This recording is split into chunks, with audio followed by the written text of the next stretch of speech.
Hello and welcome. Well, it's been quite some time since I've done one of these question and answer videos, and I really felt that it was long overdue. As regular viewers will know, these are some of my favourite videos. But before going any further, I want to say a huge thank you to everyone who supports the channel by watching, subscribing, sharing, liking, and leaving comments. However, I'm especially grateful to all the channel members for their brilliant support. If you'd like to help the channel, do also consider membership. I've put a link above and in the description below. In the meantime, let's get on with the first question. So, Compromised SSH asks, how has your assessment of the Russia-Ukraine conflict changed since the start of the conflict?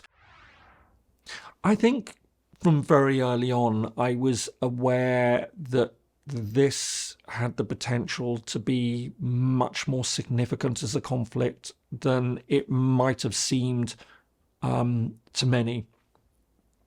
So it's not to say that people sort of, the invasion of Ukraine was a huge event, but I'm not sure that people understood just what the potential it had to change the international system. And so one of the things that I really, really want to look at, and I might try and come back to this, I sort of started writing a script on it, was whether we consider Russia-Ukraine to be what we would call a systemic war. And I think that it is. I think that it's profoundly important in terms of how it could potentially shape the rest of the 21st century. And international security and international order. That I think that what we're seeing there, if Russia were to win this war, and again, I've been really, really outspoken on this and made my position very clear. So whereas in most videos I try and take a step back and say, right, okay, let's look at this in a balanced way. I don't think this is a war that one can take a balanced view on, because I think it is so profoundly important into what it says for the international system.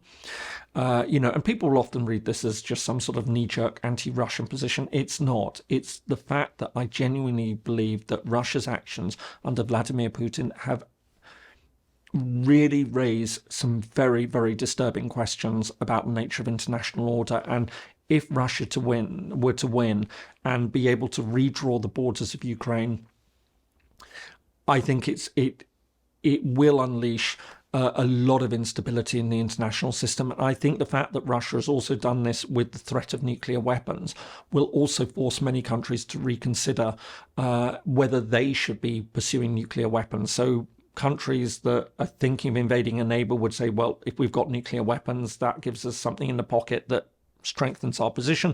Weaker countries would say, well, look, one of the problems Ukraine made, or the mistakes Ukraine made, was to give up its nuclear weapons. Would Russia have invaded if it knew that Ukraine was nuclear armed?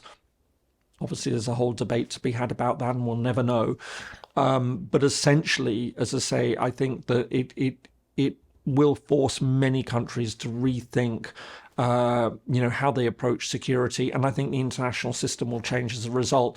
So yes, my assessment of the Russia-Ukraine war has changed since the start of the conflict, but in many ways I've become even more convinced that Russia has got to be defeated.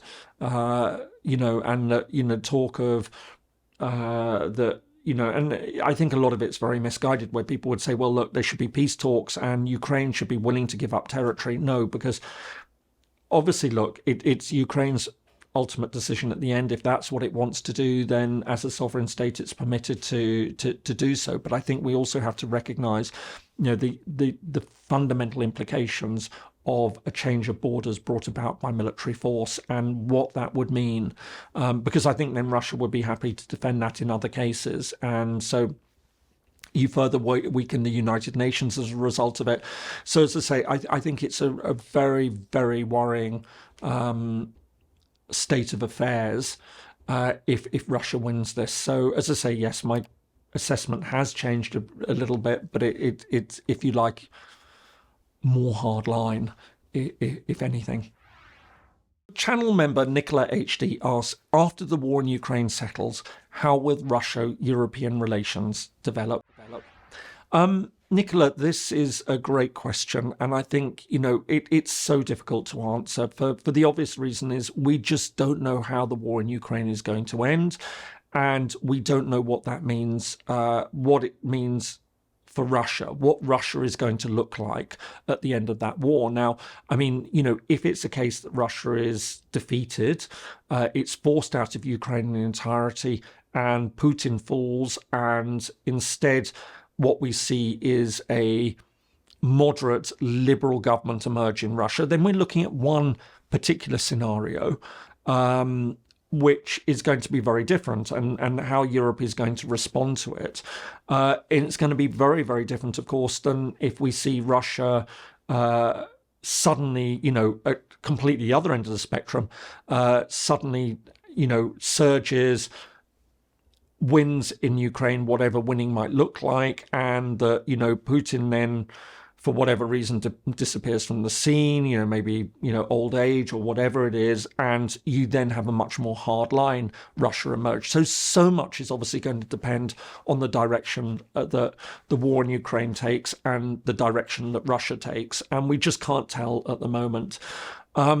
But I think you touch also on a much deeper point, which is this sense of what should that relationship between Russia and Europe be like.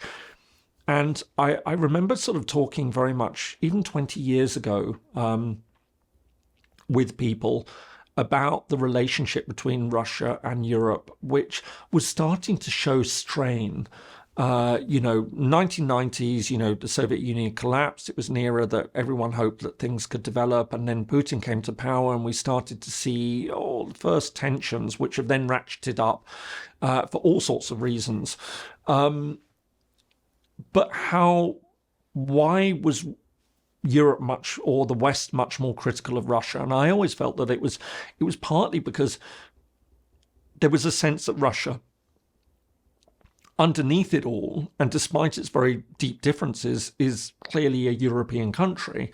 That, I think Europeans see themselves in Russia and see, the Russians as other Europeans. And I think that this made it very, very difficult to accept a lot of what Moscow was doing and how it was pushing back against it. And I think it was, we're dealing with a very complex situation, a very complex relationship. So I think, what I'm trying to say is that obviously so much is going to depend on what happens. But if we were to find a situation where Russia reforms, and then we can perhaps envisage, I would hope, a much closer relationship. And I think, we do need to learn the lessons of the past, and what we saw happen in the 1990s, the early 2000s, any mistakes that were made, how would we try and build a new relationship with Russia? But it's incredibly difficult to see at the moment exactly where things are going. And I think so much, as I say, is going to depend on, where we see ourselves at the end of the war in Ukraine and what happens with Putin. Because I think certainly there's no coming back in terms of a relationship with Putin. But, if he's no longer on the scene, are we going to have a moderate, forward-looking, liberal, economically engaged Russia, or are we going to see something far more, sort of continue to be much more nationalistic, much more introverted, looking to other partners on the international stage? And then obviously we're looking at what would be a very worrying long-term situation that I think is going to be very challenging. And I think particularly challenging for some European countries, such as Serbia, which, as I say, sort of finds itself a little bit more in the middle, and is challenged at the moment. I think, that could grow even more. So, as I say, I think very, very much contingent on where things go. So, Gonzalez Fernandez Codina asks, would the legalization of democratic secession increase or decrease world peace and stability? So, Gonzalo, thanks so much for such a fascinating question. This is something that I've really been grappling with, and I think anyone who works on the question of secession has been giving a lot of thought to. That we live in a time when there are very specific rules about when secession can be permitted, and it essentially boils down to the fact that does the parent state, the country that the territory is breaking away from, accept that secession? In very few cases do those countries accept it. And unless they do, it's almost impossible for countries to be new emerging states, breakaway territories, to be recognized as an independent country. We've seen this time and time again when countries have declared independence and it's gone nowhere. I mean, the most successful example in many ways in recent years has certainly been Kosovo, but even then, I mean, half the world still doesn't recognize it. So what you're asking about is this idea that can there be some sort of model that's put in place that allows territories to have a right of self-determination leading to independence, and trying to set up some sort of democratic structure to do that. I think we run into what I have often called, the paradox of democratic secession, which is that the more democratic a country is, the more, and this isn't a strict rule, the more willing it is to allow a territory to have that right to choose its future. So, for example, Scotland in the case of the United Kingdom, or Quebec in the case of Canada, both of which were given referendums on independence. But in many ways, those are the countries where those territories don't necessarily need independence. And I use that very advisedly because it isn't just about need. But it's actually the least democratic countries where you often see the harshest responses to secessionist movements, the real crackdowns, the imprisonments, the extrajudicial execution of secessionist leaders. These are places very often where secession is most needed, and yet there isn't this democratic pathway. But if they aren't democratic states, it's very difficult to see how you create a democratic pathway for secession in those countries anyway. So it is this strange paradox, as I say, that the more a territory is part of an open state which is willing to give them that right, the less that right needs to be exercised because there are systematic human rights abuses or minority rights abuses. Not to say it doesn't happen at all, but it's actually far less pronounced. So I think that creates the problem that, how do you do that? How do you legalize this sort of process? And I think the other thing to bear in mind is that, this is fundamentally a matter of sovereignty, that countries get to choose their borders or who remains within their borders. So it's within the gift of any country to say to a territory within its borders that wants to break away, yes, you are free to go your own way. But very, very few countries are willing to allow that. And in actual fact, there's only a handful of countries which actually have a constitutional right of secession. And even in those countries where there is a right of secession constitutionally, it's next to impossible in order to see how that could be put into action in any real way. So, for example, I mean, the countries that we're talking about which actually have this constitutional right include places like Ethiopia, but again, try and exercise that. Uzbekistan actually has a constitutional right of secession for a part of its territory.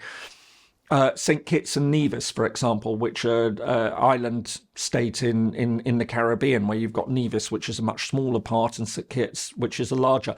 But Nevis technically has the right of secession, but it's very unlikely that that would be exercised. So, you do have a very small number of places where it's allowed. Oh, and by the way, Liechtenstein as well, one of the smallest countries in Europe, actually has a right of, its particular parts. Councils have a right of secession as well, but it's very, very few and far between that you find these countries which allow it. And again, in some of them, try exercising it and it's not going to happen. But I think it's a really, really interesting question. And this is something that, I think a lot of us who work on secession have often thought about. Can you create this legalized form that would allow countries to break away? But as I say, when you start to break it down, and this is so often the case in international relations, that you can start to conceptualize things at almost like a philosophical level, that this should be allowed or this should be the way that things are dealt with. But when you start to get into the nitty-gritty, you start to get into the reality of the situation, you can start to see how very difficult it is to put into action. I think this is a fantastic example of it. I personally think that it would be good, to a degree, to have some sort of democratic right of secession. But you get into then another problem, which is who has that right? At what level does it go down to? What happens if you've got a community that you say, right, okay, we're going to give them a right of independence, but they're not located all in one part of the country, not in a nice, neat part that can break away, but might be separated in several spots. What happens then? Do you create a new country which sort of effectively has exclaves in a neighbouring state, or do you try and bring them all together? The trouble is that can actually lead to war, as we saw, for example. I mean, Yugoslavia was a very good example of that. So I think, it opens up a whole range of very, very practical problems, even though in many ways I think that it would be good to actually see a legalised democratic path for secession for territories that want it.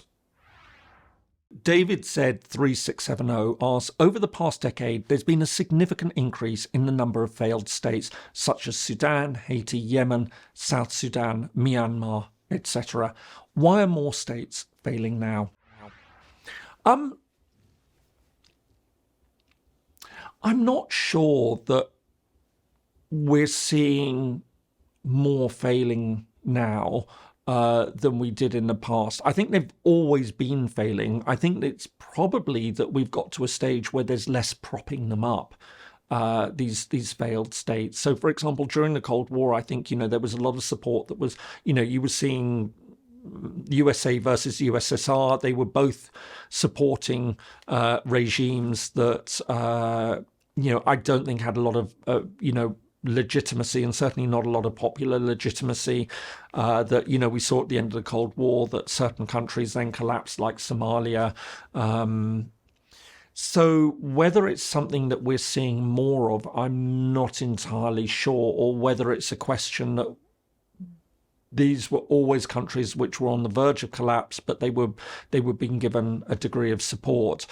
But we do know that these states are hugely problematic for the international system, that they often become, as we saw, for example, with Afghanistan under the Taliban, they become extremely worrying because they become a haven for a lot of terrorist activity, for criminal activity. So, we need to be paying attention to a lot of these territories and working out how we can stabilize them.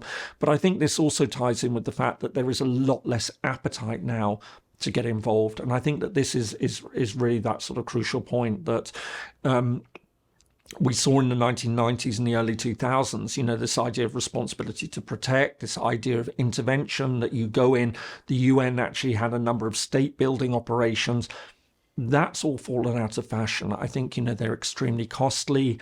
There's been a lot of failures in these examples. The United States has stepped in, what we saw with the invasion of Iraq and then trying to rebuild it, which just ended up being a complete mess. What we saw with Afghanistan, 20 years of US, NATO, Western involvement, and then had to leave, and everything that had been done effectively collapsed overnight.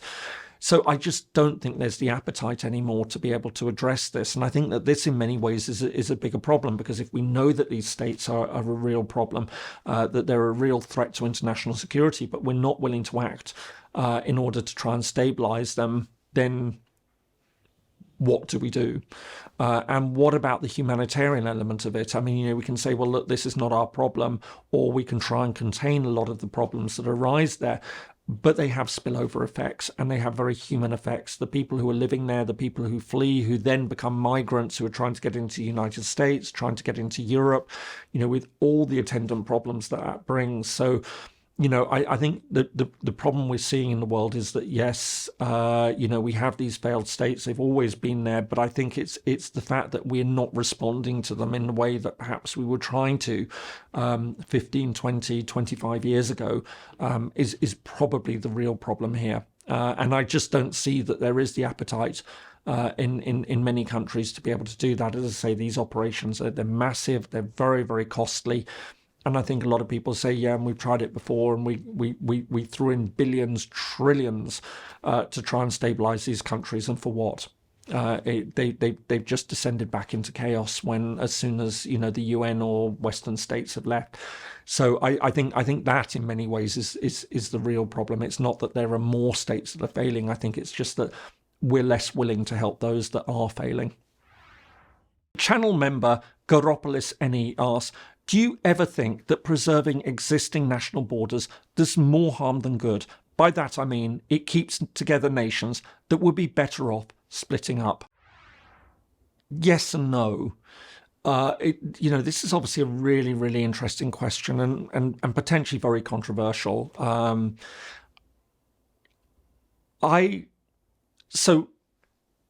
Having worked on international relations and secession, obviously is something that you give a lot of thought to, and where I come from on this. So,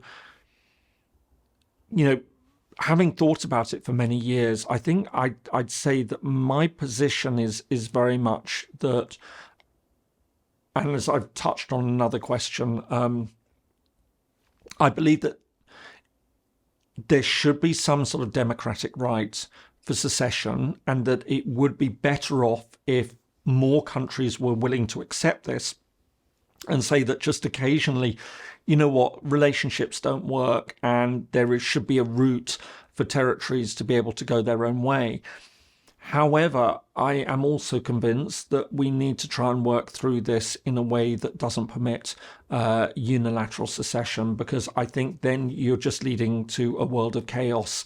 And then what we can see is that great powers throw their support behind particular groups, that in actual fact, this can lead to more conflict than it resolves.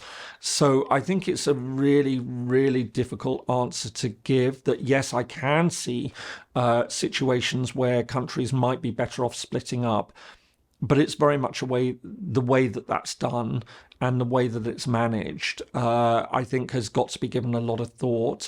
And if you start to create situations where particular countries or where particular power blocks can throw their support behind a particular separatist movement and see it succeed, then you're going to see other countries saying, well, if that country can do it, I can do the same. And, I think, and I know that it's a very controversial view, but, this is part of the problem that I, in many ways, had with Kosovo. That for people who know my work, I was critical about Kosovo's declaration of independence, not because I don't actually believe in an independent Kosovo. I'll be very honest on this. I do think it makes a lot of sense.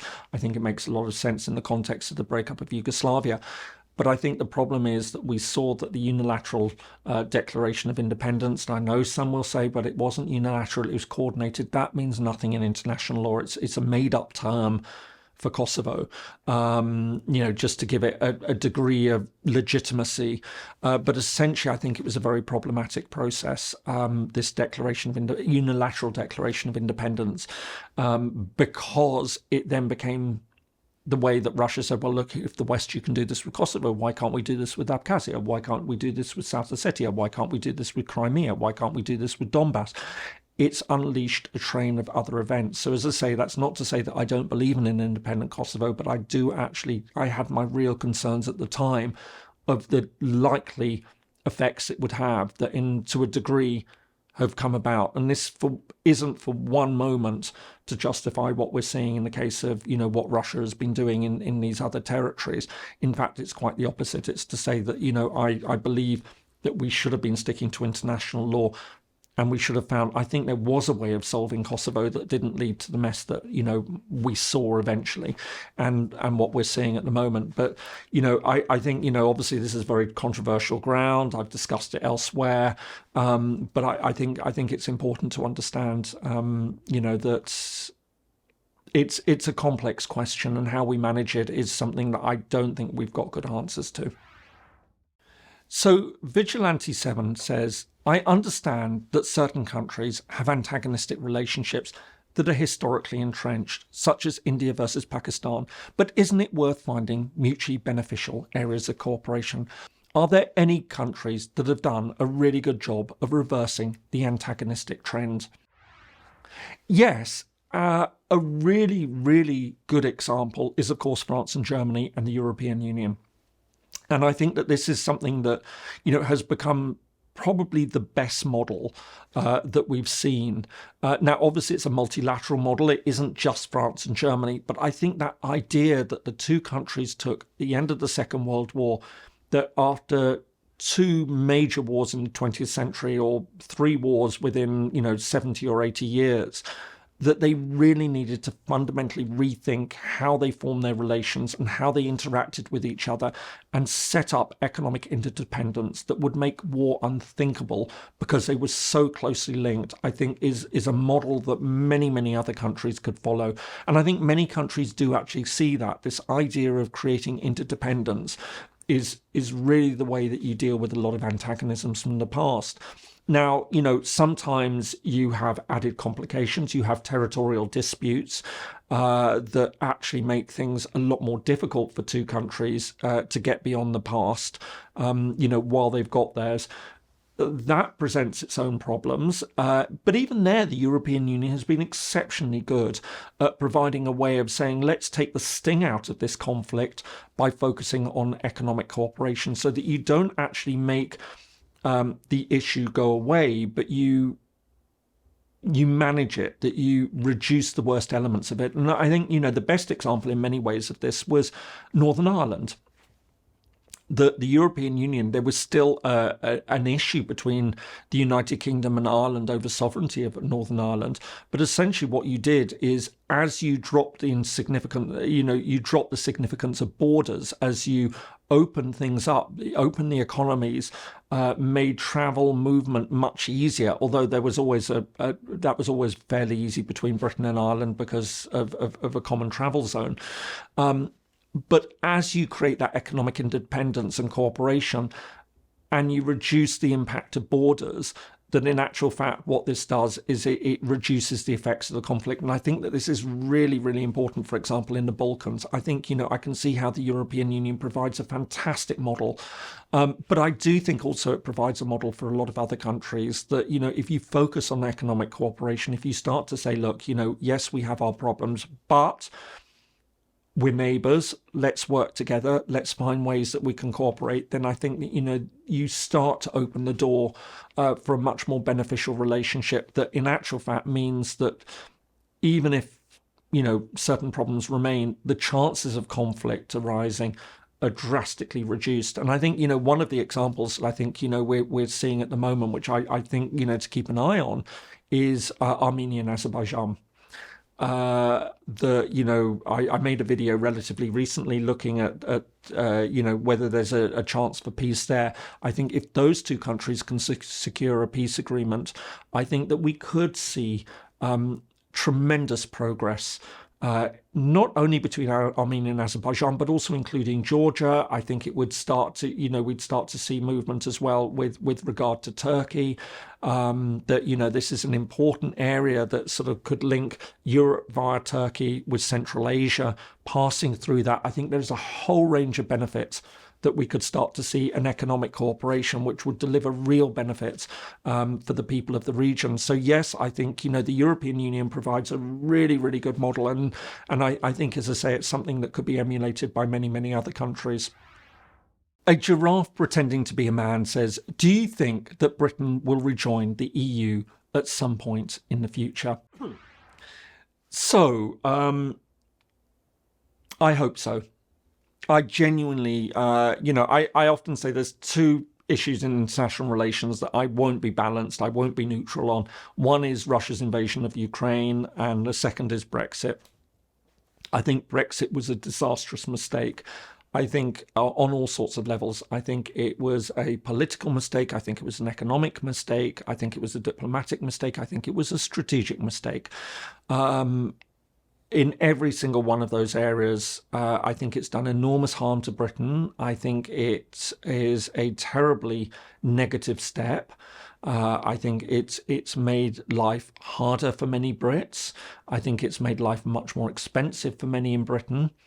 And it has created a wedge with many countries that are our natural friends and allies. And so I make no apologies at all for regarding this as a disastrous step. And I think it was brought about by lies. But I also think that more and more people in Britain are starting to see this, that they realised they were made all sorts of promises by people who had all sorts of other motives. I think by a lot of people who just simply didn't understand the value that the European Union brought to Britain and to other European countries, that they bought into this idea that it was going to make Britain more sovereign. And in actual fact, all the evidence suggests that we're actually far less sovereign and independent as a country as a result of Brexit. So I'm very fond of saying to people, just Google something called the Brussels effect. And this is essentially the way that the European Union is such an important economic market that in many ways it now sets the rules in a whole range of different areas. And if you want to trade with the European Union, as many countries around the world do, you have to accept EU rules. Now, Britain, as a large member of the European Union, one of the big three, so to speak, of the European Union, along with France and Germany, had an inordinately powerful position in helping to set those rules. As soon as we left, we suddenly found ourselves a third country. We had to accept those rules. We've become a rule taker rather than a rule maker. And I think that this has been disastrous and it's actually undermined British sovereignty. But now we're seeing it in all sorts of other ways. British companies are finding it incredibly difficult to trade with Europe. There's a whole range of paperwork that's involved in any trade, especially if you're dealing with foodstuffs. There's a new announcement that you're going to have to get visa waivers. All right, it's not a huge amount, but it's an extra layer of complication that's going to start affecting Brits who want to travel to Europe. You've lost the freedom of movement that gave people an automatic right to look for work, to study, to retire across the European Union in all these ways. And there have been no benefits that have been delivered in return for Brexit. And so I think that, yes, it makes there's every reason in the world for Britain to rejoin, and I desperately hope that it happens. Will it happen, and when will it happen? These are the big questions. You'll know that there's a new government in power in the UK. I think that it wants to have a closer relationship with the European Union, but I think it's terrified about engaging too closely with it. And I think, absolutely determined to tell the British people that it's not going to rejoin the European Union. It's not even going to pursue membership of the single market and customs union. Single market requires freedom of movement, which was a very big driver of Brexit. So the new government has been really clear that that's not on the agenda. I think much to the disappointment of many people. But I think, the polling seems to suggest that opinion is definitely turning. So I would hope that we will start to see more and more pressure brought to bear. And certainly, I don't think it's something we're going to see immediately. I don't think in the lifetime of this first Parliament, but I think that we will see a lot of progress towards improving the relationship with the European Union, building up cooperation quietly but surely in a number of areas, such as security, which I think is a really, really important area. And then, as I say, hopefully later on we'll start to see things fixed in terms of things like the single market, customs union, and eventually rejoining. But it's not going to be a quick process by any stretch. The Crowns will ask, do you think about an Anglophone union that's similar but different from the European Union? Look, so this is something that is occasionally brought up. I think it was something that was given a lot more attention in the first years after the Brexit vote and has really declined off. And so essentially there's something called Canzook, which is an idea that some people have that Britain can form, the UK can form a new alliance with Canada, Australia, New Zealand, and that this will be like an Anglophone alliance, which will replace the European Union. Look, it's a crackpot idea, frankly. It's not happening. Britain naturally has very good relations with Canada, Australia, New Zealand. It has a lot of affinity with them. but they're all in very, very different places, different regional areas.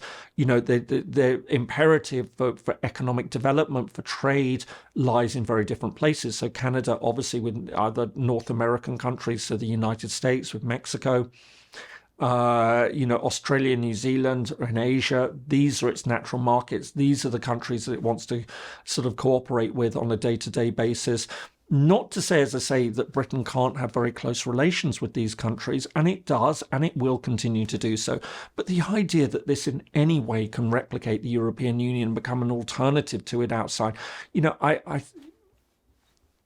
I don't think anyone really seriously takes it, as an option. It isn't. It isn't. Britain's best hope is to work with its European partners and, work much more towards re-establishing a lot of the links that were broken after Brexit, and hopefully, and I don't hide this, and hopefully, return to the European Union at some point in the future. But again, look, this isn't to discount having relations with Canada, Australia, New Zealand, obviously United States, and many other countries, and the Commonwealth countries. There are certain historical relations there that are incredibly important. But no, I think, this idea of some sort of Anglophone union that sets apart, and could replace the European Union just isn't something that's there. Marilyn Lucero asks, what decided your course studying geopolitics, and when did you decide on making a YouTube channel? Obviously, two different phases, if you like. I didn't suddenly wake up and say, I'm going to set up a YouTube channel. I'll make it on international relations, not knowing anything about. So how did I get into it? Do you know, it was one of those things from when I was very young. I remember been interested in politics from a very, very young age, watching elections when, I guess, even as early as 9 or 10 years old, I just, something about international politics generally, just really interested me, and it's always interested me, and, so hence the direction I've taken. But I think, as I've said before, I often think that most people who study conflict, there was one conflict that really left a mark on them, that really got them into the subject, if you like. And I often say that for me, it was Lebanon in the 1980s. This was a really complex, brutal war. And I remember being fascinated by it. And I think that in many ways sort of fed my interest in international relations and conflict, and sort of went on from there. And then, but obviously specializing very much more in the Eastern Mediterranean and Greece and Turkey and Cyprus, and then working more on the Balkans rather than the Near East and Middle East. So I think that was how I got into the subject. As for YouTube, this is very much something that it sort of really came to me in 1990. It really came to me in 2019. And I used to have this sort of thing that I'd go on holiday and I'd try and digital detox, and just not do anything. No emails, no reading news or anything. Just a couple of weeks off, just completely saying, right, okay, I'm just going to think and catch up and recharge and everything like that. And I remember I was on holiday and I started to get this idea that, students aren't reading in quite the same way, and that they seem to be much more interested in things, sort of like videos and podcasts were really starting to take off. And so I thought, well, maybe I could have a go at YouTube, having no idea at all about what I was getting into, and the extremely steep learning curve for making videos. But I started to look into it, and eventually, after months and months of umming and ahhing and should I do this or shouldn't I do it, I took the plunge and decided to give it a go. And here I am, a number of years later, doing the channel, with, I have to be honest, a few mixed feelings, especially in this year. I think one of the things, and I've spoken elsewhere about this, and to the channel members as well. I've found the comment section increasingly difficult. That traditionally I've had some brilliant comments and I've really enjoyed it, but I have found that the trolling, the bot accounts has become really difficult to manage. I still try and do my best. Obviously people will often say, why didn't you respond to my comments? Well, on an average day, I'll probably receive, 100, 200 comments. On a really busy day, it could be 1,000 comments, really. And it's not just the latest video, remembering, even the back videos are still getting comments. And, and I try and read as many as I can. I still try and respond to as many as I can, but it's not always possible. So please, if I haven't responded to a comment, it's not because I don't want to respond to it. It's probably got lost. And there's also a strange thing that when I post a video, if you post a comment, I'm more likely to see it. If you post a response to another comment, it doesn't tend to get flagged up. So just by the way, if you want to try and get me to respond, your better hope is to actually leave a new comment rather than respond to an old one. But please do debate with the others, because I think they do probably get notifications. It's just that with the volume I get. So anyway, that is a little bit of an aside, but that essentially is how I got into YouTube. It was just a sense that something needed, I wanted to do something a bit different. I love the idea of video as a medium. I still do. I love making the videos. It can be extremely tiring and it can be frustrating at times, but it is something that I enjoy, and I hope that you get something out of it. But as I say, so that's a little bit of the background as to how I got into international relations and then how I got into YouTube. Unfortunately, I think we've run out of time for this video, but do watch part 2, which I hope to put up next week, or I've already put in the link here. In the meantime, here are some more videos that you might find interesting. Thanks so much for watching, and see you in the next video.